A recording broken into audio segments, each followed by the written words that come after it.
The world's greatest spiritual teachers, from ancient to modern times, have shared the view that the deepest truth of our being is not the property of one particular religion or spiritual tradition, but can be found within the heart of each person.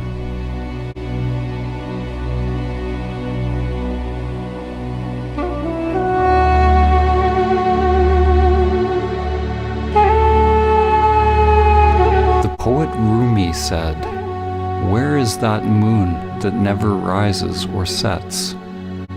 Where is that soul that is neither with nor without us? Don't say it is here or there. All creation is that, but for the eyes that can see."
In the story of the Tower of Babel, humanity fragmented into countless languages, beliefs, cultures, and interests.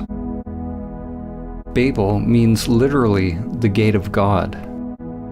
The gate is our thinking mind, our conditioned structures. For those who come to realize their true nature, their essence beyond name and form, they are initiated into the great mystery of what lies beyond the gate.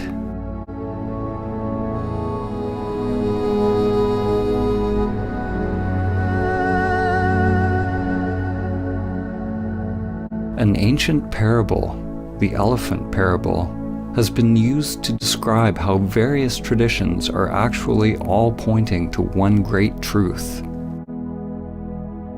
A group of blind people are each touching a different part of an elephant, getting a certain impression of what an elephant is. The person standing at the elephant's leg describes the elephant as being like a tree. The person at the tail says the elephant is like a rope. The elephant is like a spear, says the one standing at the tusk. If one touches the ear, it seems the elephant is like a fan. The person touching the side is adamant that the elephant is like a wall. The problem is, we touch our piece of the elephant, and we believe our experience is the only truth. We don't acknowledge or appreciate that each person's experience is a different facet of the same animal.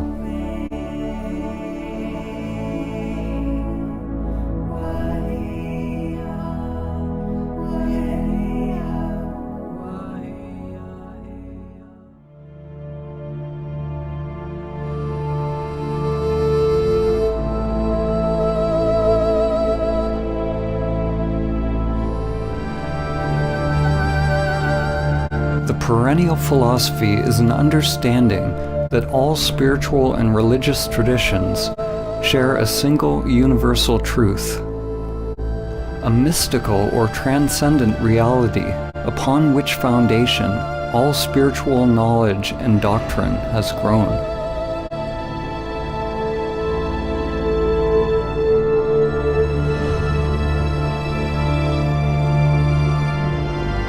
Swami Vivekananda summed up the perennial teaching when he said, The end of all religions is the realizing of God in the soul. That is the one universal religion. In this film, when we use the word God, it is simply a metaphor for the transcendent, pointing to the great mystery beyond the limited egoic mind. To realize one's true self or immanent self is to realize one's divine nature. Every soul has the potential to manifest a new higher level of consciousness, to awaken from its slumber and its identification with form.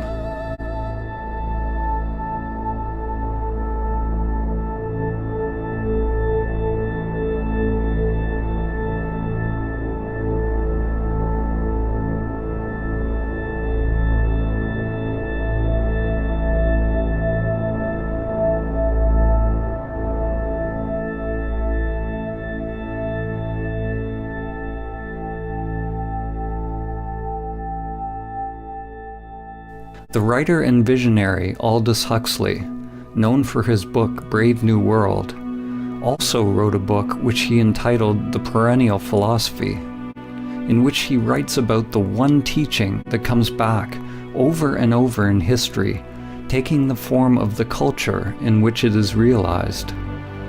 He writes, "The perennial philosophy is expressed most succinctly in the Sanskrit formula, Tat Tvam Asi, that thou art. The Atman, or immanent eternal self, is one with Brahman, the absolute principle of all existence. And the last end of every human being is to discover the fact for himself, to find out who he or she really is."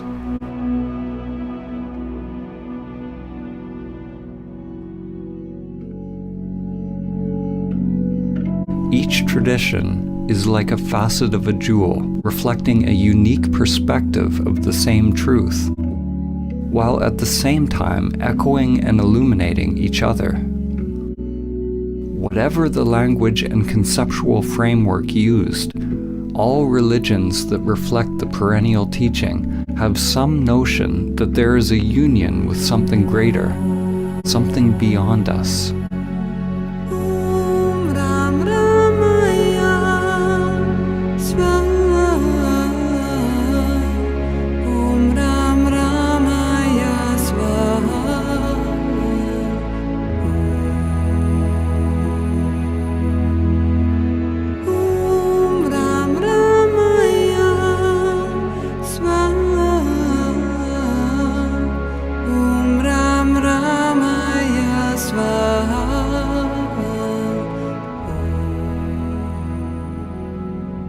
It is possible to learn from and integrate the teachings from one or many sources without identifying a sense of self with them. It is said that all true spiritual teachings are simply fingers pointing to the transcendent truth. If we hold on to the dogma, the teaching, for comfort, we will be stunted in our spiritual evolution. To realize truth beyond any concept is letting go of all clinging and attachment, letting go of all religious concepts.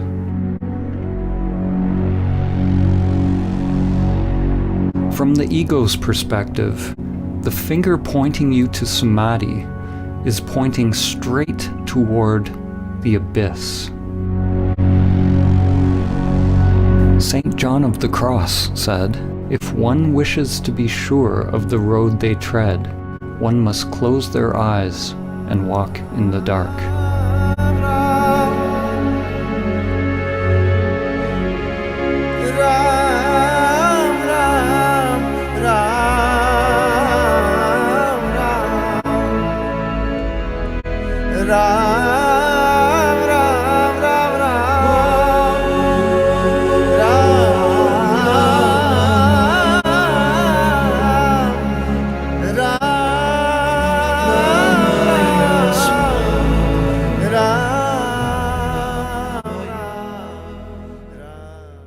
Samadhi begins with a leap into the unknown.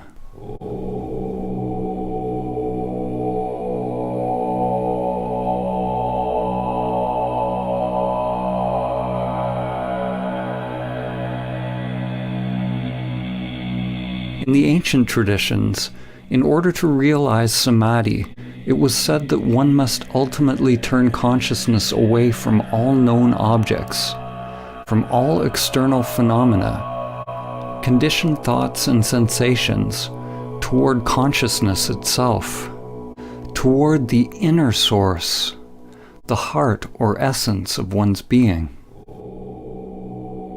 In this film, when we use the word Samadhi, we are pointing to the transcendent, to the highest Samadhi, which has been named Nirvikalpa Samadhi.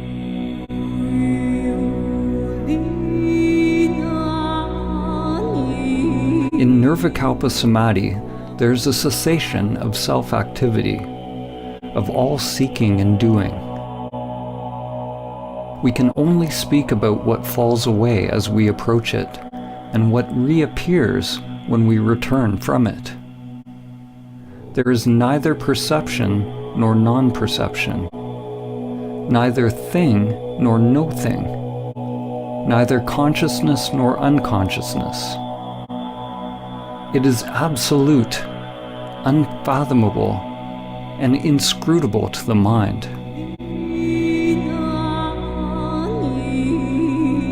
When the self returns to activity, there's a not knowing, a kind of rebirth, and everything becomes new again. We are left with the perfume of the divine, which lingers longer as one evolves on the path.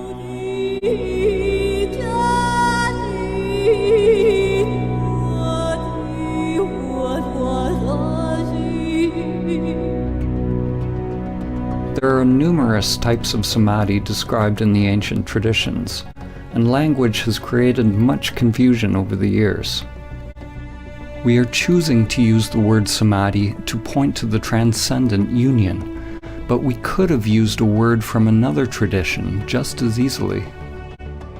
Samadhi is an ancient Sanskrit term, common to the Vedic, Yogic, and Samkhya traditions of India, and has permeated many other spiritual traditions. Samadhi is the eighth limb of Patanjali's 8 limbs of yoga, and the 8th part of the Buddha's Noble Eightfold Path. The Buddha used the word nirvana, the cessation of vana, or the cessation of self-activity. Patanjali described yoga or samadhi as chitta vritti nirodha, the Sanskrit meaning cessation of the whirlpool or spiral of mind. It is a disentangling of consciousness from the entire matrix or creatrix of mind.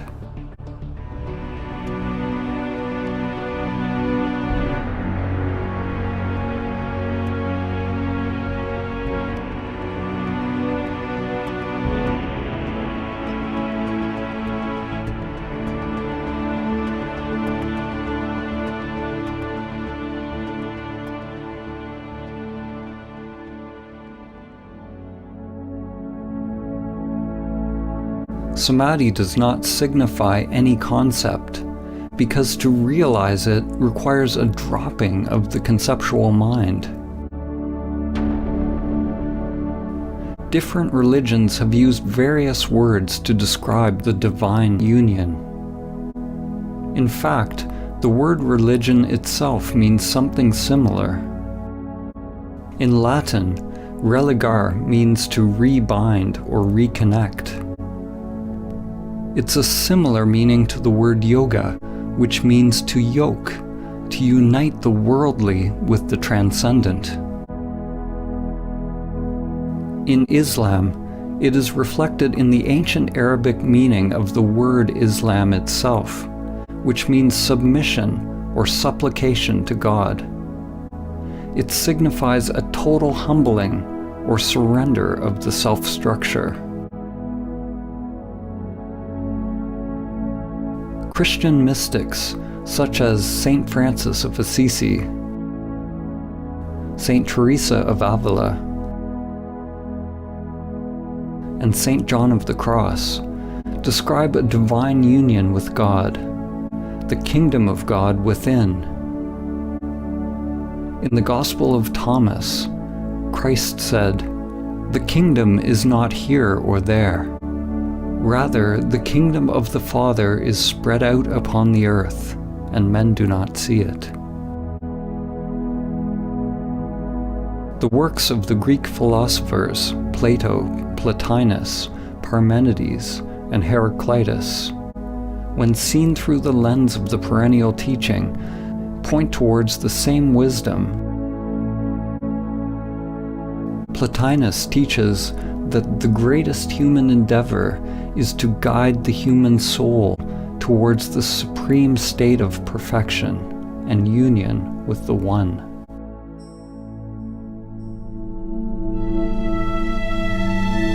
The Lakota medicine and holy man, Black Elk, said, "The first peace, which is the most important, is that which comes within the souls of men when they realize their relationship, their oneness with the universe and all its powers, and when they realize that at the center of the universe dwells Great Spirit, and that this center is really everywhere.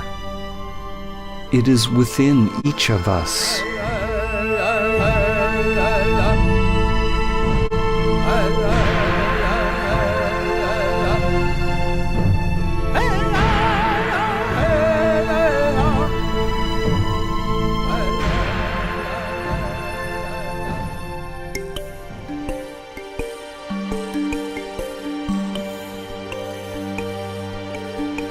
On the path to awakening, unless we are in samadhi, there are always two polarities, two doorways one can enter.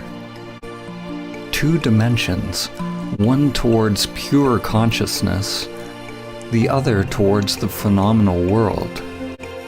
The upward current toward the Absolute, and the downward current toward Maya and all that is manifested, both seen and unseen.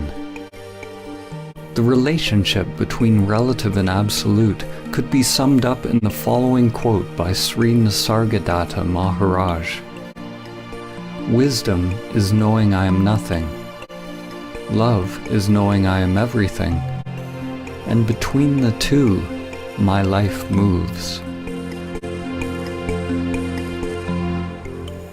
What is born of this union is a new divine consciousness. Something is born out of the marriage or union of these polarities, or the collapse of dualistic identification. Yet what is born is not a thing, and it was never born. Consciousness flowers, creating something new, creating what you could call a perennial trinity. God the Father, the transcendent, unknowable and changeless, is united with the divine feminine, which is everything that changes. This union brings about an alchemical transformation, a kind of death and rebirth. In the Vedic teachings, the divine union is represented by two fundamental forces, Shiva and Shakti. The names and faces of the various gods change throughout history, but their fundamental attributes remain. What is born out of this union is a new divine consciousness, a new way of being in the world.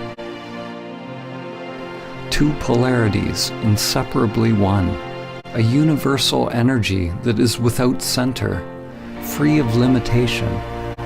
It is pure love. There is nothing to be gained or lost, because it is utterly empty, but absolutely full.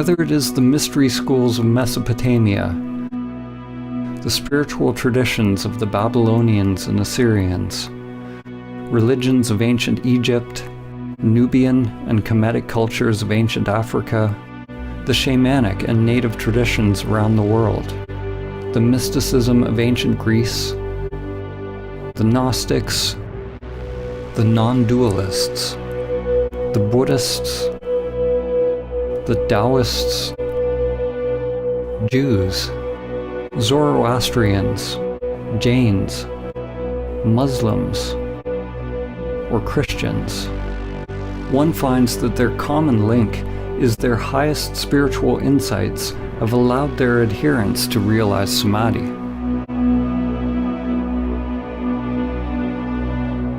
The actual word samadhi means something like to realize the sameness or oneness in all things. It means union. It is uniting all aspects of yourself. But do not mistake intellectual understanding for the actual realization of samadhi.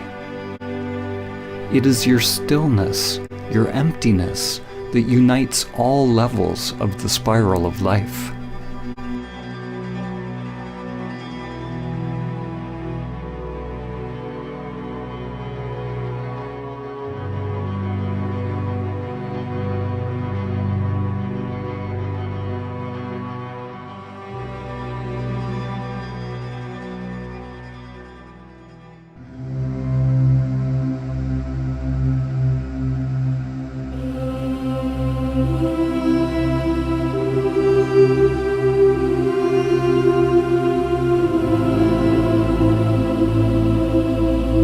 It is through the ancient teaching of samadhi that humanity can begin to understand the common source of all religions and come into alignment once again with the spiral of life, Great Spirit, Dhamma, or the Tao. The spiral is the bridge that extends from the microcosm to the macrocosm. From your DNA to the inner lotus of energy that extends through the chakras, to the spiral arms of galaxies. Every level of soul is expressed through the spiral as ever-evolving branches, living, exploring. True samadhi is realizing the emptiness of all levels of self, all sheaths of the soul. The spiral is the endless play of duality and the cycle of life and death. At times, we forget our connection to the source.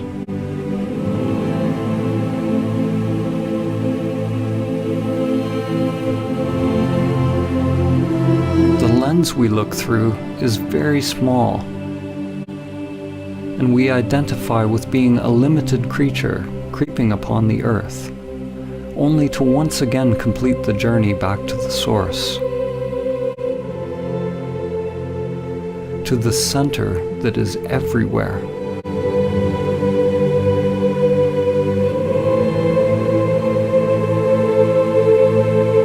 Chuang Tzu said, "When there is no more separation between this and that, it is called the still point of the Tao." At the still point, in the center of the spiral, one can see the infinite in all things.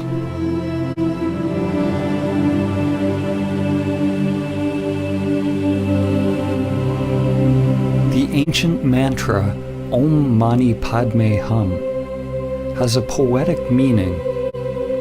One awakens or realizes the jewel within the lotus. Your true nature awakens within the soul, within the world, as the world.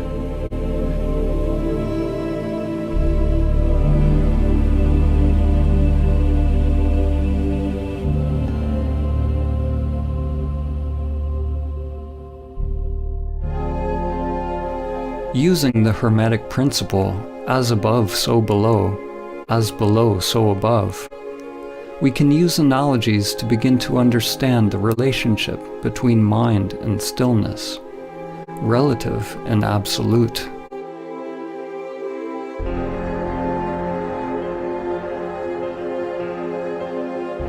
A way to begin to grasp the non-conceptual nature of samadhi is to use the analogy of the black hole.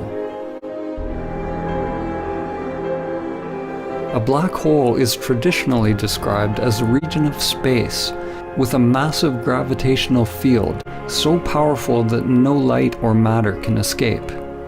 New theories postulate that all objects, from the tiniest microscopic particles to macrocosmic formations like galaxies, have a black hole or mysterious singularity at their center.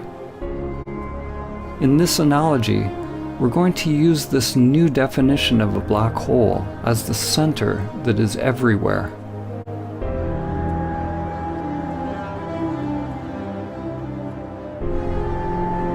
In Zen, there are many poems and koans that bring us face to face with the gateless gate.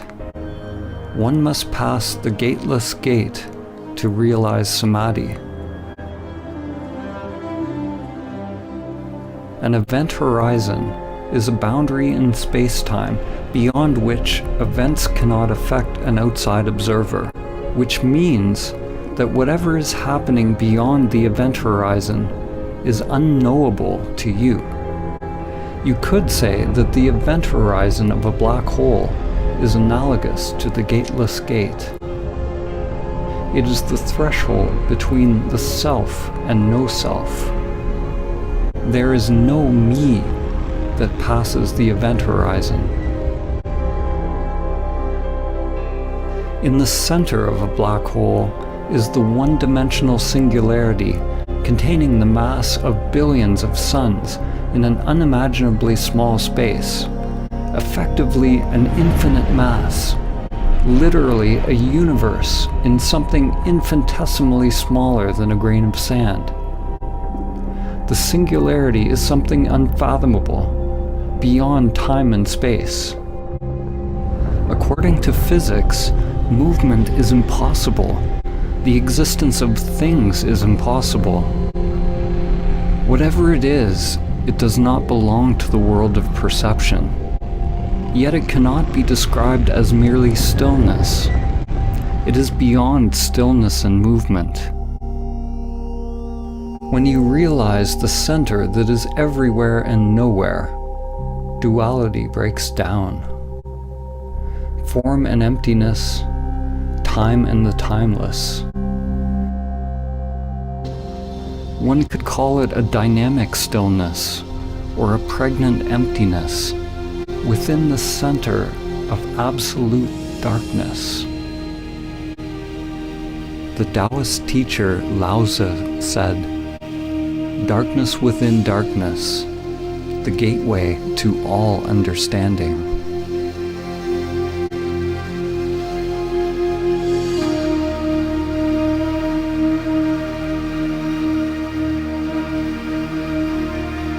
The writer and comparative mythologist Joseph Campbell describes a recurring symbol, part of the perennial philosophy which he calls the axis mundi, the central point, or the highest mountain, the pole around which all revolves, the point where stillness and movement are together. From this center, a mighty flowering tree is realized, a Bodhi tree that joins all worlds.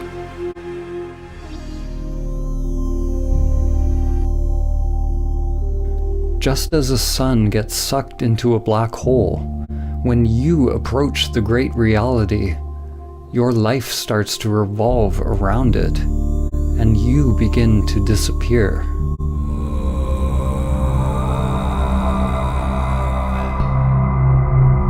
As you approach the immanent self, it can be terrifying to the ego structure. The guardians of the gate are there to test those on their journey. one must be willing to face one's greatest fears, and at the same time accept one's inherent power, to bring light to the unconscious terrors and the hidden beauty within. If your mind is not moved, if there's no self reacting, then all phenomena produced by the unconscious arises and passes away. This is the point in the spiritual journey where faith is most needed. What do we mean by faith? Faith is not the same as belief. Belief is accepting something on the level of mind to bring comfort and assurance. Belief is the mind's way of labeling or controlling experience. Faith is actually the opposite. Faith is staying in the place of complete not knowing, accepting whatever arises from the unconscious. Faith is surrendering to the pull of the singularity, to the dissolving or dismantling of the self in order to pass the gateless gate.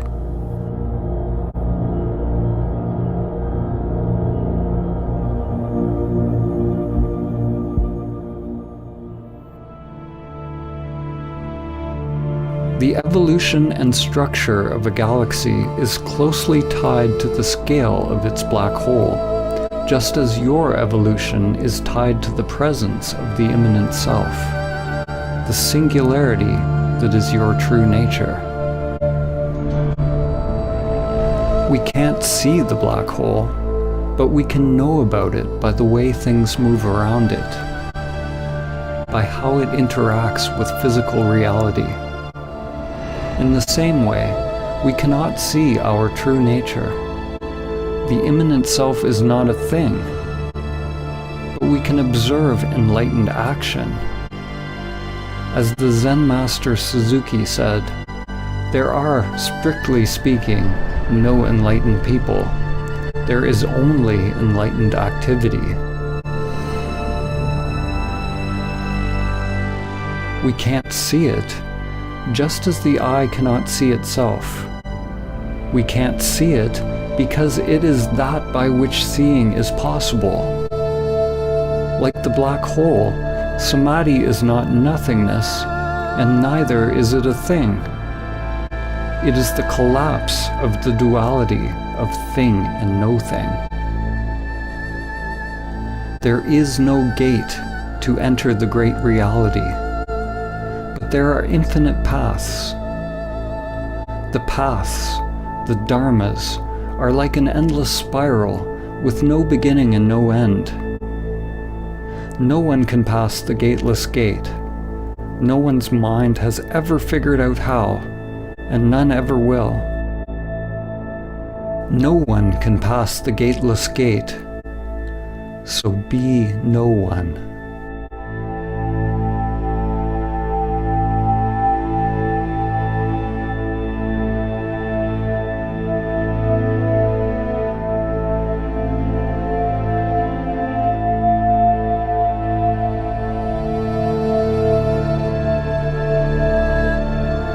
Samadhi is the pathless path, the golden key. It is the end of our identification with the self-structures that separate our inner and outer worlds.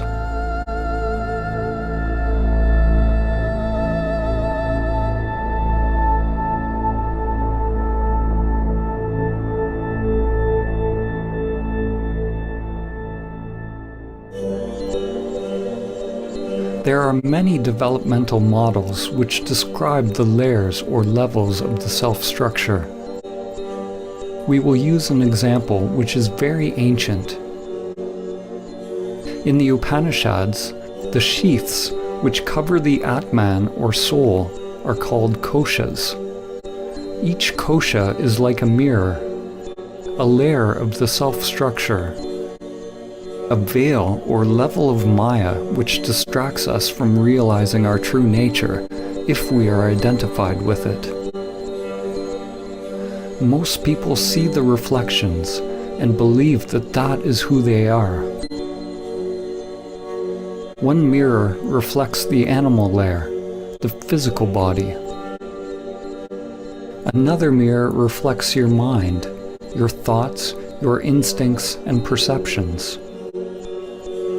Another your inner energy or prana, which you can observe when you turn inward. Another mirror reflects on the level of the imaginal, which is the higher mind or wisdom layer. And there are layers of transcendental or non-dual bliss that are experienced as one approaches samadhi. There are potentially countless mirrors or aspects of self that one can differentiate, and they are constantly changing. Most people have yet to discover the pranic, higher mind, and non-dual bliss layers. They don't even know they exist. These layers are informing your life, but you do not see them. The hidden mirrors actually inform our lives more than the ones that are visible. They are unseen because for most people they are not fully illuminated by consciousness. Like Indra's net of jewels, the mirrors all reflect each other, and the reflections reflect every other reflection infinitely.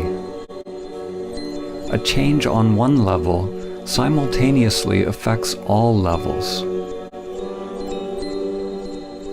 Some of these mirrors may be left in the shadows, unless we are fortunate enough to have a competent guide to help us shine light upon them.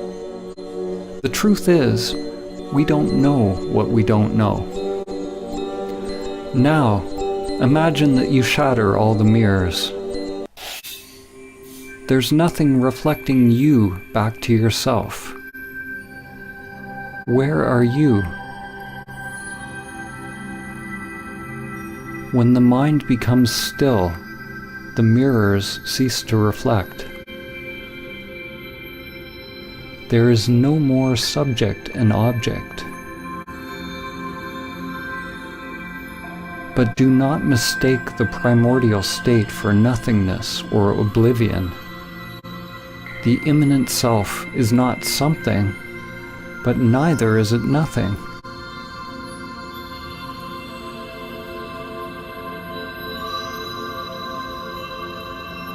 This source is not a thing.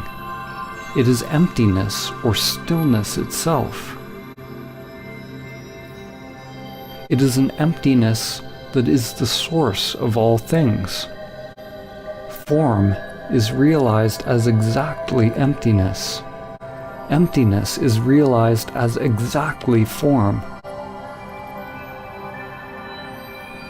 This source is the great womb of creation, pregnant with all possibilities.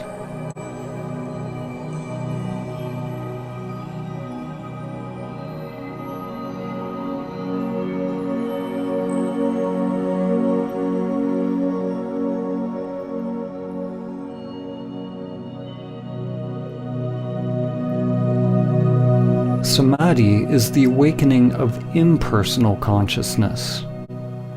Just as when you are having a dream, upon awakening you realize that everything in the dream was just in your mind. Upon realizing Samadhi, it is realized that everything in this world is happening within levels upon levels of energy and consciousness. It is all mirrors within mirrors, dreams within dreams. The you that you think you are is both the dream and the dreamer.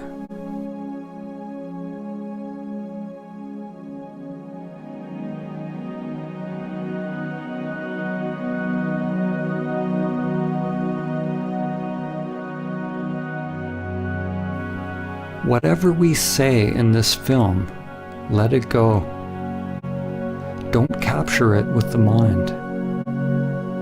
The soul is dreaming the dream of you.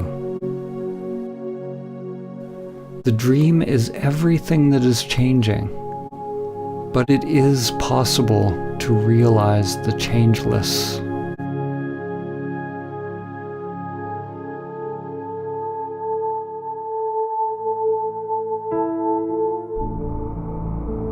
This realization cannot be understood with the limited individual mind.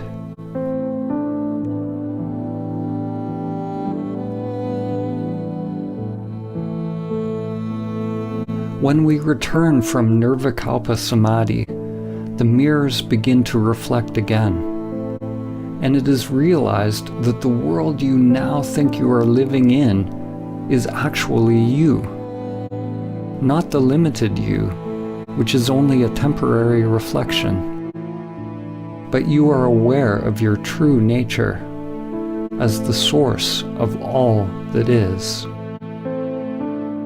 This dawning of higher wisdom, the embryo, prajna, or gnosis, is what is born out of samadhi. According to the book of Job, Hokmah, or wisdom, comes from nothingness. This point of wisdom is both infinitely small and yet encompasses the whole of being, but it remains incomprehensible until it is given shape and form in the palace of mirrors, called Bina, the womb carved out by higher wisdom, which gives shape to the embryonic spirit of God.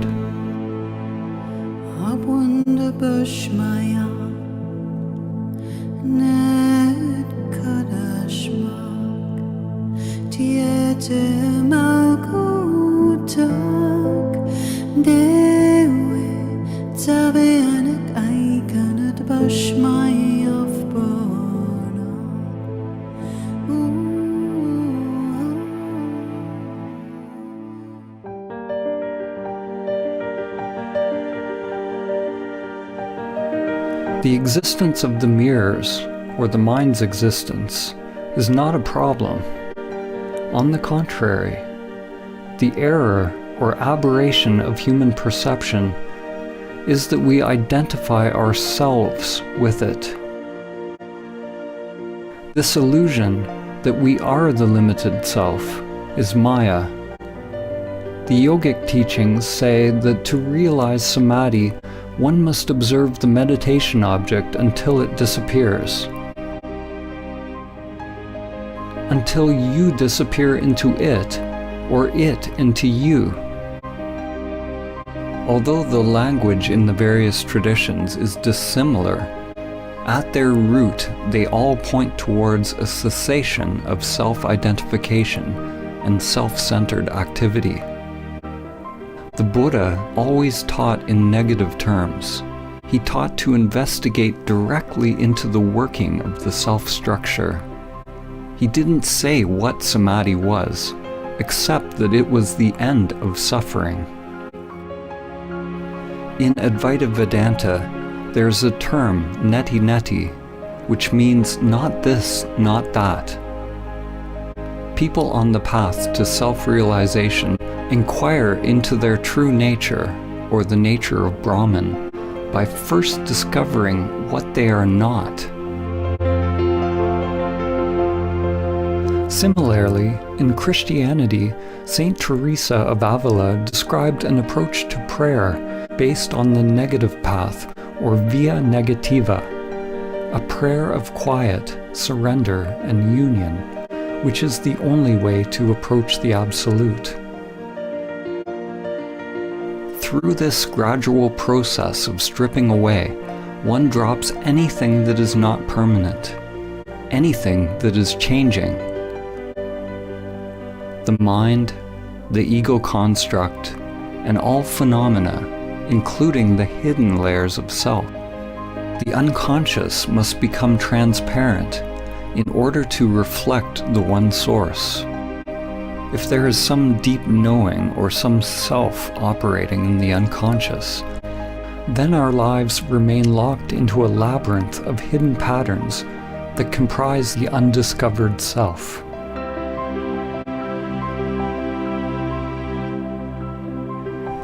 when all layers of self are revealed as empty, then one becomes free from the self, free from all concepts.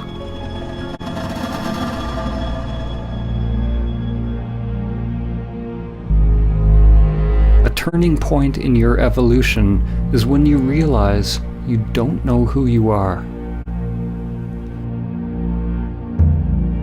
Who experiences the breath? Who experiences the taste? Who experiences the chant, the ritual, the dance, the mountain? Witness the witness. Observe the observer. At first, when you observe the observer, you will only see the false self. But if you are persistent, it will give way. Inquire directly into who or what experiences. Unblinkingly, piercingly, penetratingly, with the full force of your being.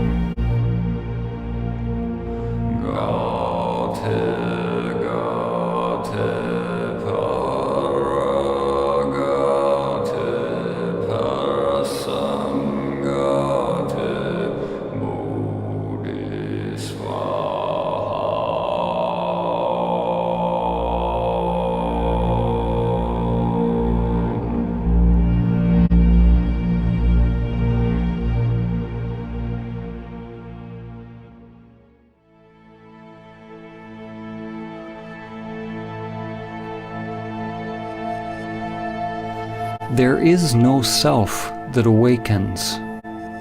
There is no you that awakens. What you are awakening from is the illusion of the separate self, from the dream of a limited you. To talk about it is meaningless. There must be an actual cessation of the self to realize directly what it is. And once it is realized, there is nothing that can be said about it. As soon as you say something, you are back in the mind. I have already said too much.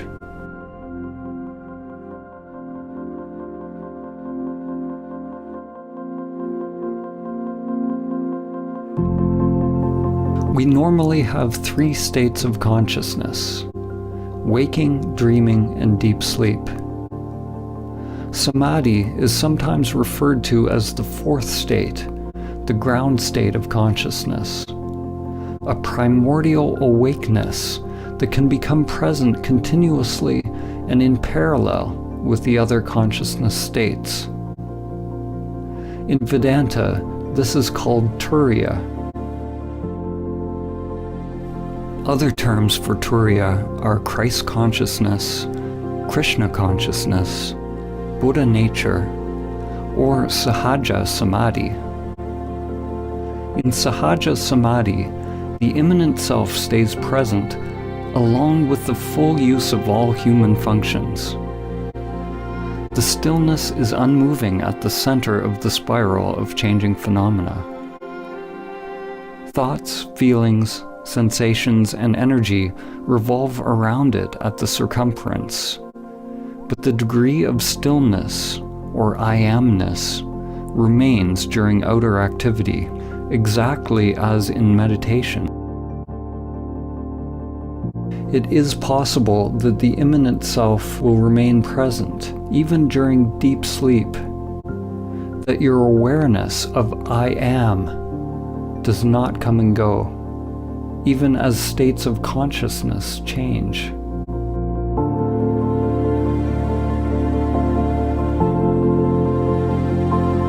This is yogic sleep.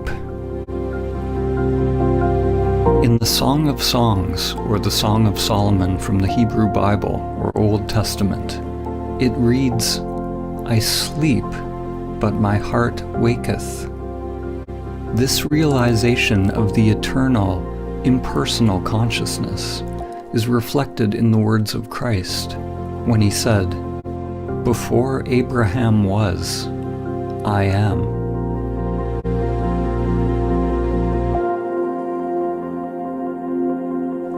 One consciousness that shines through countless faces, countless forms.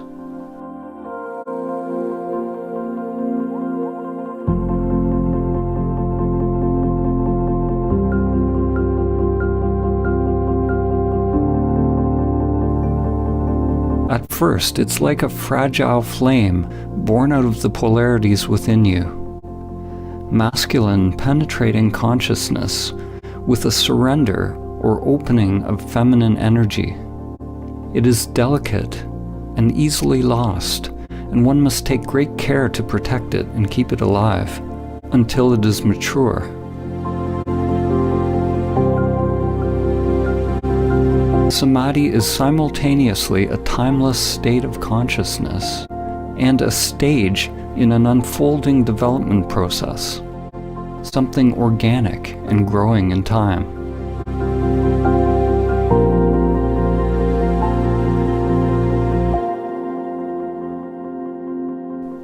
As one spends more and more time in samadhi, in the now, in the timeless, one takes more and more direction from the heart, the soul or Atman, and less from the conditioned structure.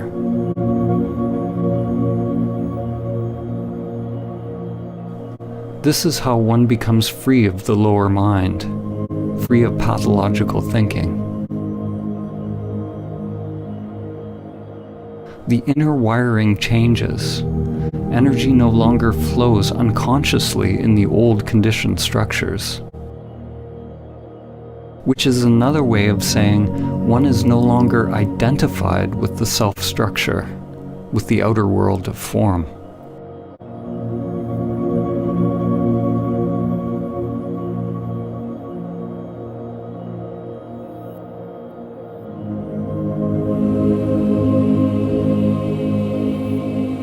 To realize samadhi requires an effort so great that it becomes a total surrender of oneself, and a surrender so encompassing that it is a complete effort of one's being, all of one's energy. It is a balance of effort and surrender, yin and yang, a sort of effortless effort.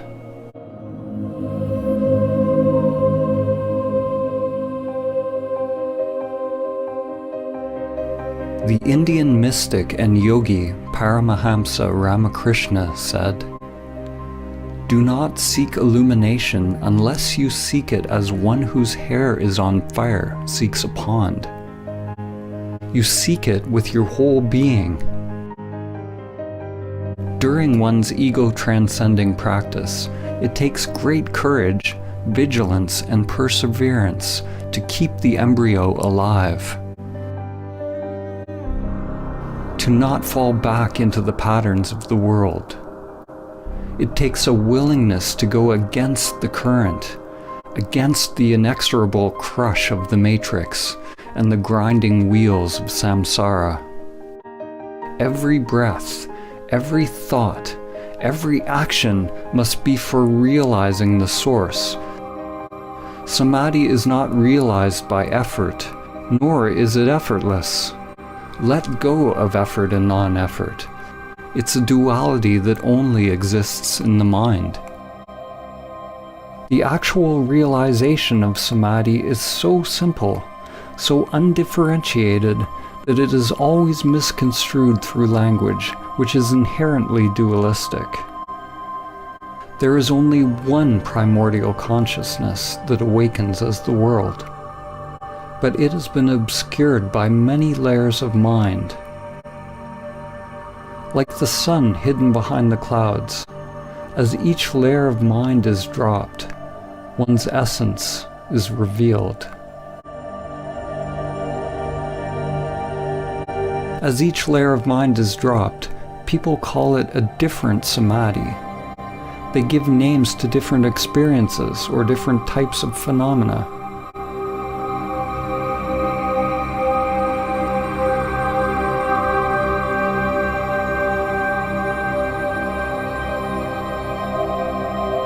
But samadhi is so simple that when you are told what it is and how to realize it, your mind will always miss it. Actually, samadhi is not simple or difficult. It is only the mind that makes it so. When there is no mind, there is no problem, because the mind is what needs to stop before it is realized. It is not a happening at all.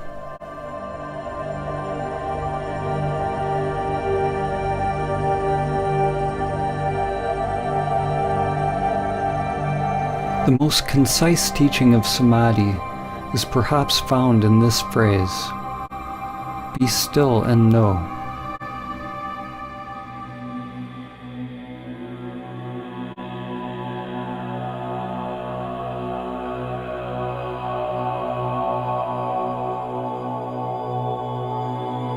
How can we use words and images to convey stillness?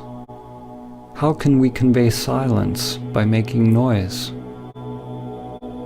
Rather than talking about samadhi as an intellectual concept, this film is a radical call to inaction, a call to meditation, inner silence, and inner prayer, a call to stop.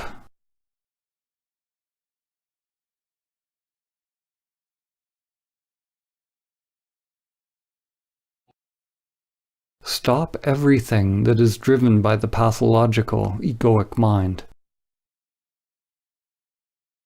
Be still and know.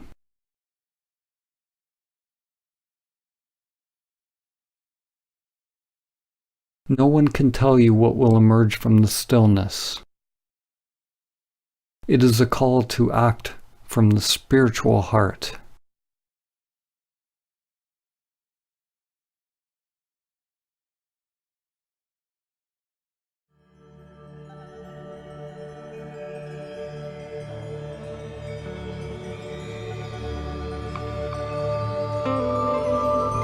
It's like remembering something ancient. The soul wakes up and remembers itself. It has been a sleeping passenger, but now the emptiness awakens and realizes itself as all things.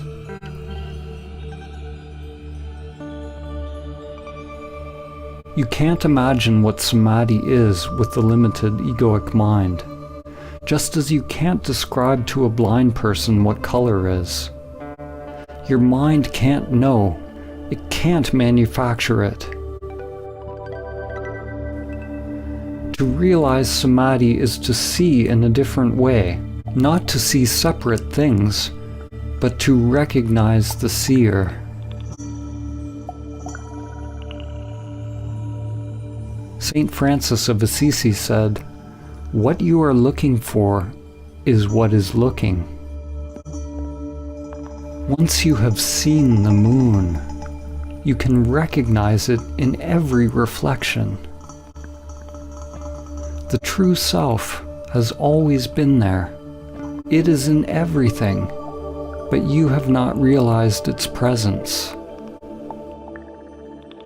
When you learn to recognize and abide as the true self, beyond the mind and senses, it is possible to experience awe at the most mundane.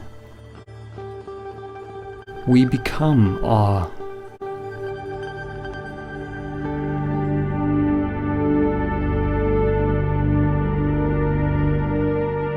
Do not try to be free of desires, because wanting to be free of desires is a desire.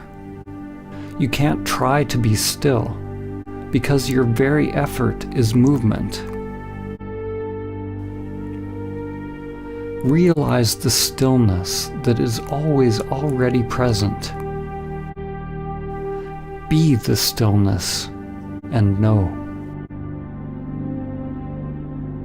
When all preferences are dropped, the source will be revealed. But do not cling even to the source. The great reality, Tao, is not one, not two. Ramana Maharshi said, "The self is only one. If it is limited, it is the ego. If unlimited, it is infinite and the great reality."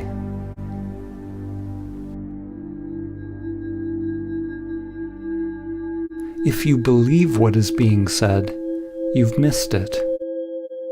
If you disbelieve, you've also missed it.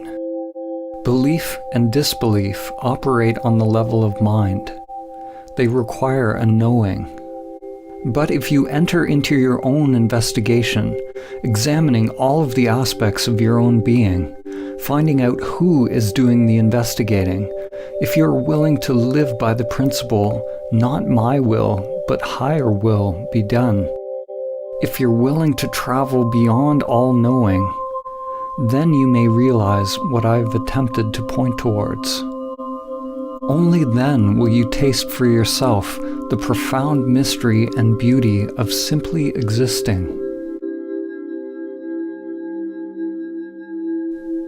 There is another possibility for life. There is something sacred, unfathomable, that can be discovered in the still depths of your being, beyond concepts, beyond dogmas, beyond conditioned activity and all preferences.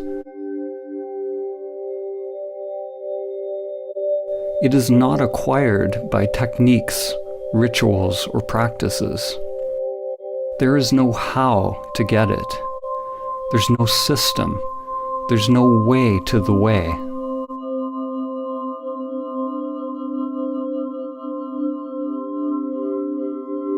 As they say in Zen, it is discovering your original face before you were born. It is not about adding more to yourself. It is becoming a light unto oneself, a light that dispels the illusion of the self. Life will always remain unfulfilled, and the heart will always remain restless, until it comes to rest in that mystery beyond name and form.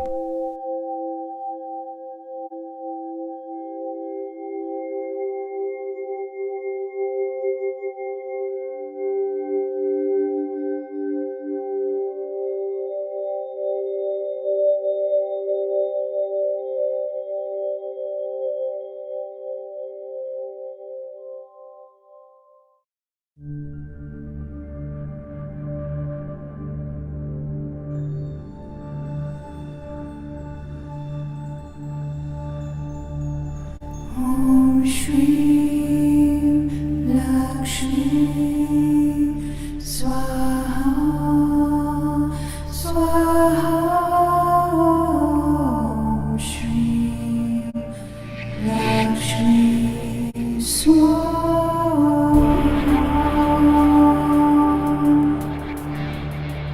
Om Shri Lakshmi Swaha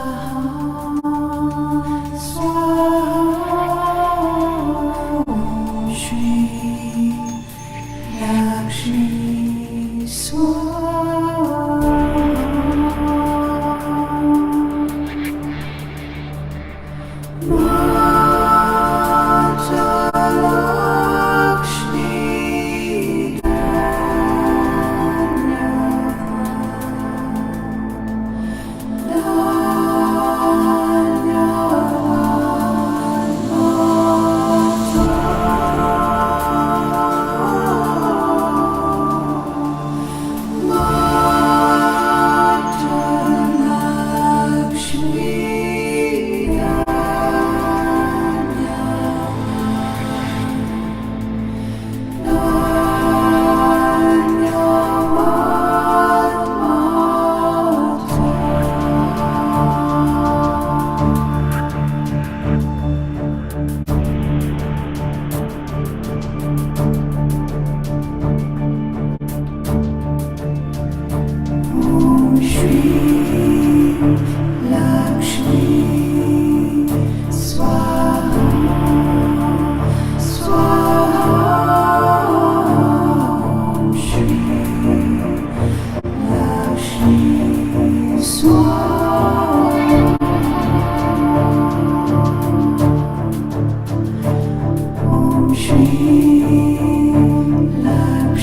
Shri